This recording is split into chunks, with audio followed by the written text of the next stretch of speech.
Hello, our friends, Evolutionary Energy Arts family. Hello there. Welcome back. Welcome one, welcome all. We are taping good. Now, I just wanted to reiterate again, there's 3 channels, and you can reach each one of them from right here in this corner. So you just simply click, and it'll jump from Evolutionary Energy Arts to EEARTS. And you could do the same thing and go back to Evolutionary, or you could go and jump over to the newest channel, Heart's Home, where blew me away, 11,000 views on the Schumann resonance, and that's the most by a mile that we've had on Heart's Home. And, you know, again, it takes them a little while to catch up with the censorship. Sad fact, it is what it is. So make sure that you are subscribed to all 3 channels. Okay, so last night we got a couple messages from the guides. We taped some because I didn't want to forget anything.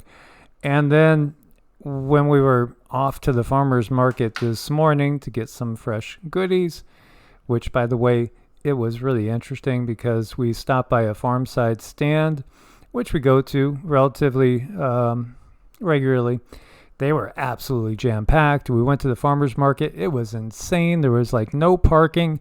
And then we stopped by one of our local stores, and it was like crickets. There was like nobody there. That's a good sign. I take that as a really good sign that people are waking up. You know, they can't necessarily trust the food supply. And yeah, sure, you got to talk to your farmers, and we do.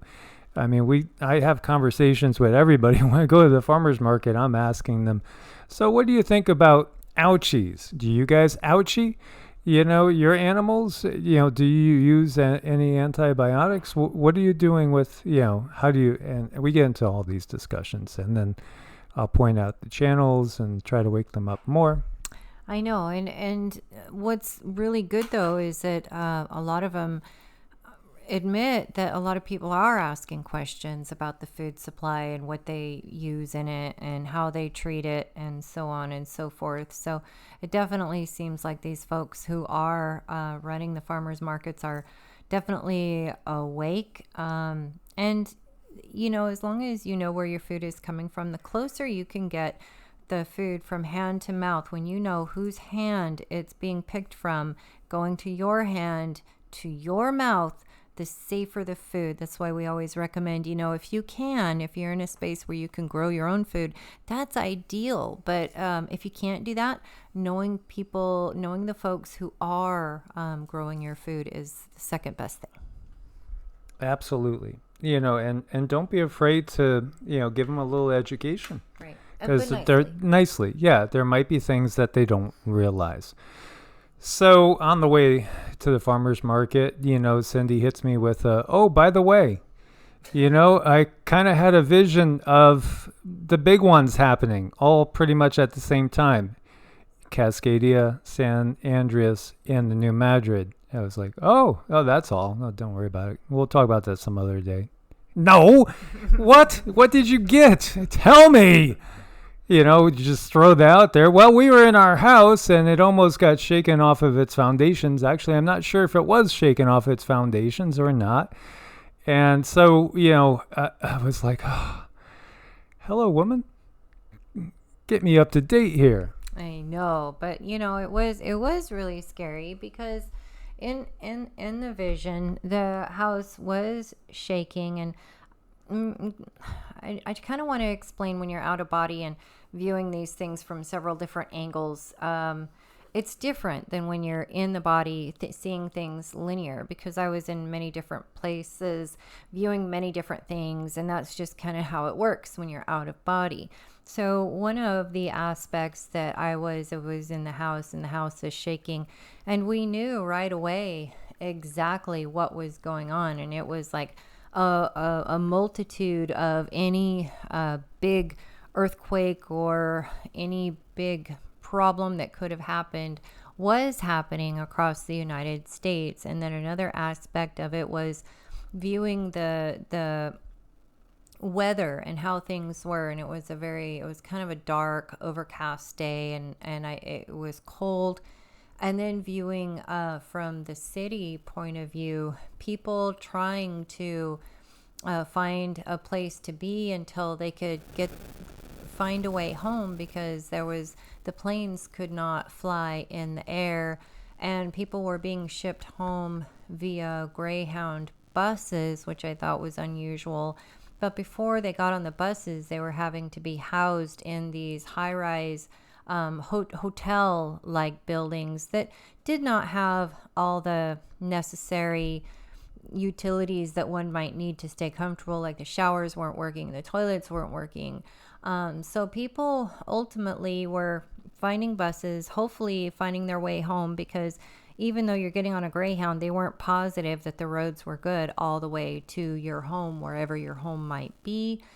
So a lot of people were getting together. The other aspect was it was people getting together where they are at, close together, working with one another to help each other survive. Like those people who lived close to a water source, a pond, a lake, had better luck and could help others grow their own food more so than those that were in the city, where the water pipes are probably broken. But that doesn't mean people weren't making it. They were figuring things out. It was just people were tired. Obviously, they were tired because they had gone through so much, and they were worn down. So, yeah, I saw several different aspects and different angles and different places. And it was difficult, you guys, but it was not impossible to deal with. No, it's not the end of the world, but, the end of the world as we know it, that's a different story, because it is being rewritten. Things are, just going to redo the whole structure of society. And, the world that we knew is not coming back into being. It's going to be changed forever. And there is a separation, as we've shared, like on not Evolutionary, but EEARTS. When you look at the double heart right there, that's because there's going to be a splitting. There's going to be those that stay with the system. There are going to be those that stay with nature. And at some point in time, we may not even be visible to each other eventually on the same planet, because we're going to be going in different directions as far as densities go. So in 2019, I had two visions. The first one was Cascadia. The second one was the San Andreas, and it felt like they were going to happen very close together or almost concurrent. And, it was massive, massive devastation. Now, I didn't see the new Madrid. Now, I would not think that we would notice anything if the Cascadia fault went, or if the San Andreas went. Being that we are, 1,500 to 2,000 miles away from that, we would feel for sure the new Madrid if it was similar to the big ones that hit in the 1800s. Because again, church bells rang in Boston when this hit. New Madrid is New Madrid, Missouri.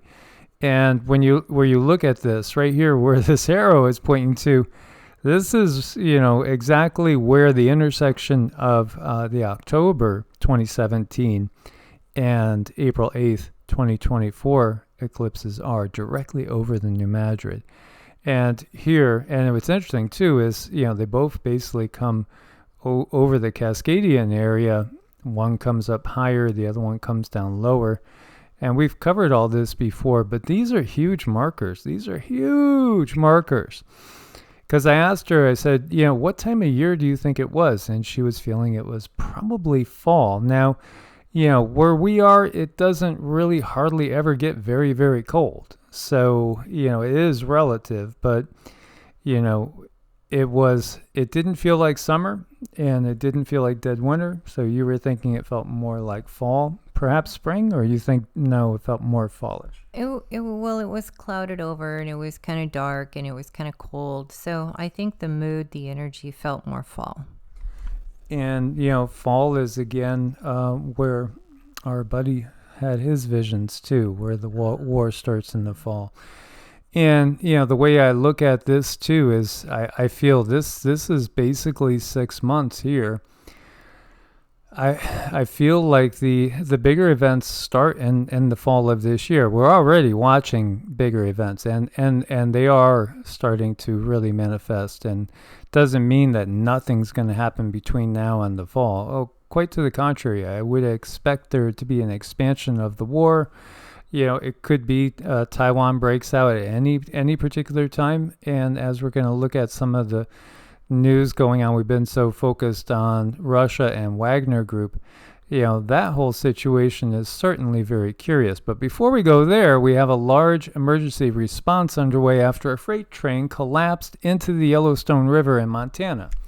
Hazardous materials feared to be spilling into the river. Officials are warning residents to begin limiting water usage immediately. Yes, absolutely. Water treatment plants are right now having to deal with this. I think, again, before or during, when we get attacked by all the sleepers that are in the country, and there are hundreds of thousands, if not millions, then they very well may intentionally poison the water supply, poison the food supply. Absolutely, they will take out the grid. And, the grid going down could be something, like I said to Cindy, why are there no airplanes in the sky? Now, we have gotten in our remote viewing and also in the channeling, when we look to 2055, and we were talking to the Star Children, humans don't fly planes. There are no planes in the sky. Again, because humans are not in control of the air. It's again returned to the control of the draconian Anunnaki beings themselves. They're the ones that police the skies, and humans won't be openly, freely going from Europe to Australia to South America, up to North America, over to Europe. No, that there's humans are going to be working in the cell cities, and those cities they're trying to sell you the 15-minute convenience. Those are slave areas is what they are. There are free humans on the planet, but they're not in the cities, and they avoid the cities at all costs. And it does seem like they're left alone by the power structure at that point in time. And again, because they have enough to utilize for whatever it is they want to do, and they're still mining, and they're still producing lots of different energy and different sorts of natural resources from the planet and taking it off planet. I mean, this is just so frustrating to me, looking at this train and looking at how things are going. And there is no way anyone could tell me that this was not premeditated. This had to have taken some people some time to set this situation up so it could collapse at just the right time, so that these toxic things spill into the water. I mean, this took some doing. This was so deliberate, and I don't understand. Like, I'm one who I don't know how to contact to say, hey, this looks deliberate. I have no clue who to contact, but I know there are some people in the structural business that might be able to start asking questions. We're just not asking enough questions, I really feel. And they're covering it up at such a high rate. And you can feel the separation of energies coming. It's definitely going to be starting at a convenience level. We're going to start losing little conveniences here and there, and they're going to want people to go with them so that they can have the conveniences. So it's like we have decisions to make. We need to make now. And at the same time, why not question what's going on here? Why is there no questions? Why? I don't get it. There's no questions in our government, but if the white hats are in charge, why isn't something happening? And it just hasn't happened, and it's not going to happen. And until we recognize that we're being controlled by a bunch of psychopaths and we need to do this ourselves, well, not much is going to get done by white hats, black hats, no hats, gray hats. Nobody wears a hat. We got to wear our own hat. So we absolutely got to be as prepared as we can be. And, again, recognize that as far as, when is that big event going to happen? I'm looking at these as markers. And the energies build up and they also hang around after these events. So, I mean, does it mean the new Madrid's going to go off on April 8th, 2024? No. Maybe it's going to go off before then. Maybe it's going to go off a little after then. Again, the energies are in play and they are felt before the event and after the event. But we're in that season. So right now we are kind of on borrowed time, So again, try to prepare as best you can in whatever way you can. And try to be thinking in terms of, okay, what happens what if there is an EMP and, if we have a newer vehicle, it ain't going to work. You have a horse in the buggy. Can you go borrow something from the Amish? I mean, do you have something that doesn't have computer chips in it? Do you have an old truck? Do you have, a quad or I don't know. I'm just saying, are you close enough to where you could take a bicycle ride down to a local farm? Well, I mean, look at all these laws going in place where all the vehicles, anything that's going to be driven has to be electric. I mean, there's information behind the information. There's many layers of things that are intended when they set us up with vehicles that are all electric. I mean, that's so that everything can fail at a certain time. Yeah, and this whole situation between Putin and, the Wagner group, it really has always smelled like some sort of deception. It obviously is some sort of deception. Moscow filled up with the military of Putin's loyal troops. Footage shows massive deployment of troops transported into the city. And then we see Prigozhin agrees to halt Wagner advance 2 hours away from Moscow. Okay, we're going to halt the advance. We're going to start to de-escalate. Wonderful Lukashenko's mediation. Lukashenko, okay. So Belarus has NUKEs from Russia. At least that's what they tell us. The Belarusian leader, President Alexander Lukashenko, announced on Saturday he had arranged a deal whereby Wagner Group leader Prigozhin will abandon his mutiny in exchange for security guarantees for his fighters. Oh, okay, so peace is brokered by Belarus. What does that mean? Well, it actually feels like Belarus is going to be drawn into the battle, and not just Belarus. If we look a little bit closer, and here you have Prigozhin saying, "We're very glad that at the moment we've managed to avoid bloodshed. We should not shoot at each other. We should get Ukraine." Yeah, the other thing that I want to share that Cindy was getting was that the Wagner group, and we've touched on that now in the previous two videos, it's actually a global thing. It really is global, and it's not just what we see here. I felt from the get-go, part of this is getting us used to corporations having their own armies, and that's been touched on in, I know there's some sci-fi movies out there, and I don't remember them, that have touched on a future in which, it's a corporate world. Corporations battle each other, sometimes literally with weapons, not just in a monetary standpoint. So here we have the Russian human rights group Gulagu.net.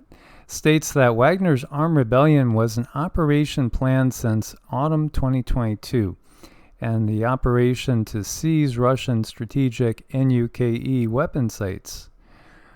And then some have said, well, does this mean because they're really part of a corporation, they're operating independently, what if they utilized an NUKE? You couldn't directly say it was Russia because they grabbed them.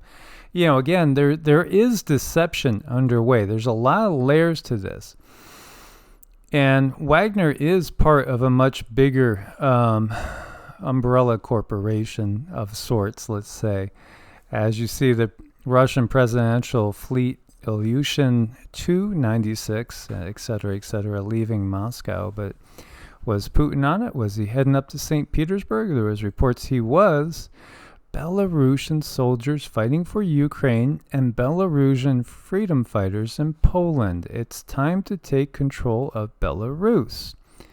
The Kalinowski Regiment, made up of Belarusian volunteer soldiers fighting against the Russian army in Ukraine, will make a public announcement to the Belarusian people at 5 p.m. today.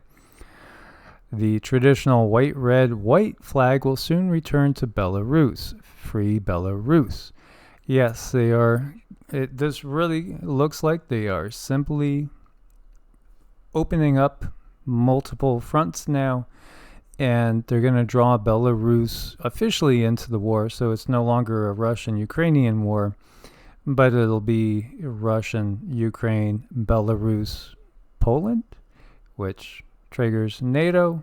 Again, as you see here, that regiment saying it's time to free Belarus from the dictator that brokered the Wagner Russia-Putin peace. Okay, so pulling Poland in, pulling NATO in. Again, we can have a full declaration of war against Russia with NATO and perhaps not have the U.S.